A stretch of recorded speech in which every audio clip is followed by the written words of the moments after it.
Welcome friends in Science Lecture 7, Lesson 15, Improvement in Food Resources. In this particular lecture, we are going to discuss two topics. One is irrigation and second is cropping patterns. First, we will start with irrigation. Now, what is actually an irrigation is? Irrigation is the supply of water for success of crops in fields is called as an irrigation. Basically, it's a supply of water. Now, the supply of water is extremely necessary because we are nowadays cultivating large fields, right? And for that requires ample amount of water.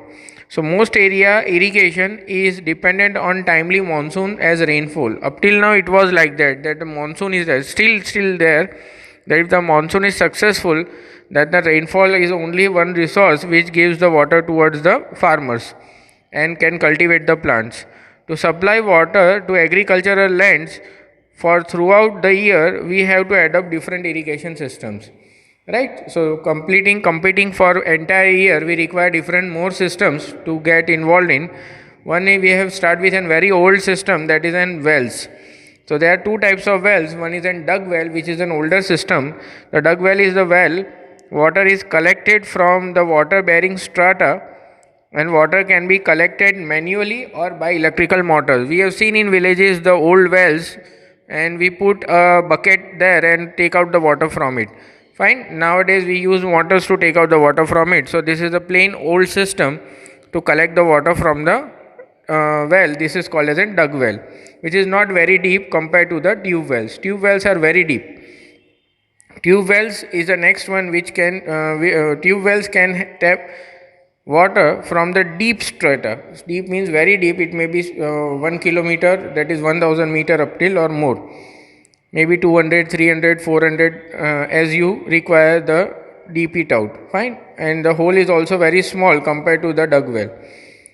The water are lifted by the submersible pumps for irrigation purposes. Especially nowadays farmers use tube wells only and put the submersible pumps and take out the water. The next is the canals, is another irrigation system. In this is the longest one, and this is very long and extensive irrigation system. In Gujarat we have that is Narmada project is one of the canal system. The canal receives water from one or more reservoirs or from rivers.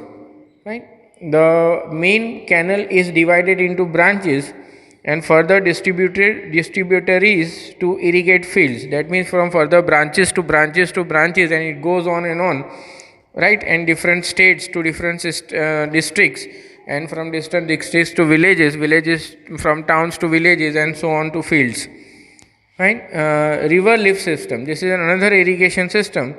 When canal system is insufficient, water is directly drawn from the rivers for the supplementing irrigation in areas only close to the rivers. That is this is an put the pipes there, and by motor they lift the water from the rivers.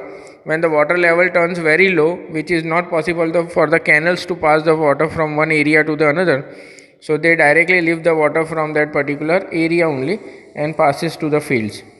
The next is the tanks. These are the small storage reservoirs which can provide water to small areas, and runoff can also be avoided.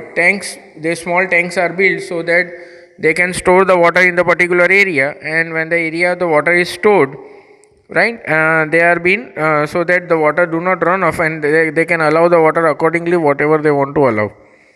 The other includes rainwater harvesting, water shedding management, check dams, which increases the ground level water for the submersible pump to help. Because if the ground water level is going to decrease, we are not going to able to use the submersible pump because the water level underground is not there.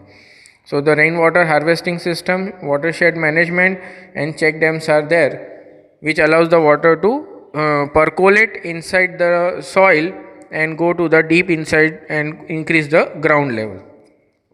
We'll start with the next topic, that is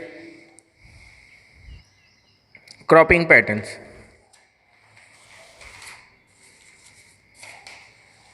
So this is a cropping pattern. So cropping patterns, there are different cropping patterns includes mixed cropping and intercropping, right? So different cropping patterns, mainly we are going to study with the two. Mixed cropping and intercropping. Now, what is a mixed cropping system? That it grows two or more crops simultaneously on the same piece of land. This is a random plantation of, but it is for more than one crops. Fine, they mixes more than one crops and randomly they put the seeds inside so that the mix type of a crop grows.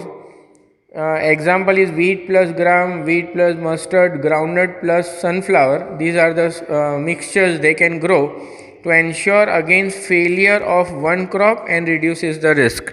Okay, suppose the one crop fails to grow due to any of the reason, then the maybe disease, maybe less rainfall, fine, maybe fog, maybe over moist soil, maybe dry soil, whatever the reason is, they can compete with one another and one can at least grow so that it is not a total failure. Fine. Moreover, what happens that some of the disease might spread in one particular area, so they might kill all the plants. If you are growing one simple plant, then you might have the total loss. Intercropping. Intercropping is another pattern of growing, just a pattern of growing of more one crop simultaneously on the same field in a definite pattern. The mixtures are soya bean plus maize can be grown, then bajra, that is finger millet, and cowpea, that is lobia.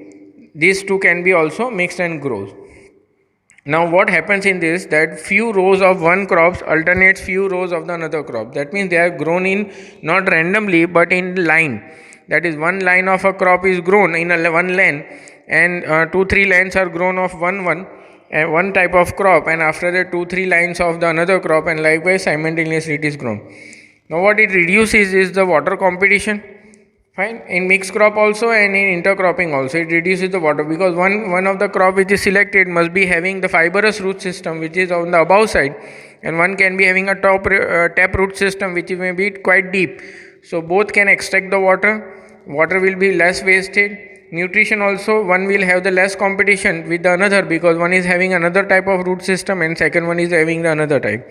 Also the requirements are different, like one is having a higher requirement of nitrogen, but another one is maybe possibly giving the nitrogen. So both can be satisfied, and such type of crop selections we are doing. Fine. This ensures the nutrition and water to different crops with a different requirement, as I told you. Now pesticide, insecticide spray is also easy. If these different types of crops are there in lines, especially in intercropping, it is very easy to spray pesticides and insecticides. If some particular pattern of the crops is getting infected, we can allow the spray of pesticides only to the limited type of crops, and another can be saved. But in mixed cropping we have to spray everywhere, so this is a minus point in both of them. In intercropping this is a positive point, that we can save our chemicals by not spraying on the one side, but in mixed cropping we have to spray everywhere. Fine. So this can be also in intercropping we can allow the little amount of water where the less water is required and more, so that can be controlled. But in mixed cropping this cannot be, because we have to allow the water to pass everywhere. Going furthermore is crop rotation. Now harvesting of one crop to the another pre-plant succession in a piece of land is called as crop rotation. That means we are planting of crops. One type of an crop is planted, but we do not grow the same type of crop after harvesting it. Like wheat, if we are growing, we continuously do not go on tilting and putting the wheat again every 3 months of time, maybe 4 months of time, which is not good for the soil. So what we do, that we rotate the crops. This particular succession of rotation of crops is called as a crop rotation. Now crop rotation selection is done seeing the duration of growth, that how long it takes to grow, availability of moisture, right? So how long it is growing, which season actually it is growing. It is good for in Kharif season. It may be in the Rabi season. So which season which particular crop can grow, so we rotate it. Nowadays we are doing this way only, availability of moisture and irrigation facilities. Suppose it is in the summer season, then the water requirements, maybe we should select a plant which requires an high sunlight and less amount of water, so that will be good for growing it. So we do not go on growing the same types of crops again and again. So this is why we do crop rotation, which is healthy for the soil. Fine. So we'll keep up till here in this particular video. Thank you.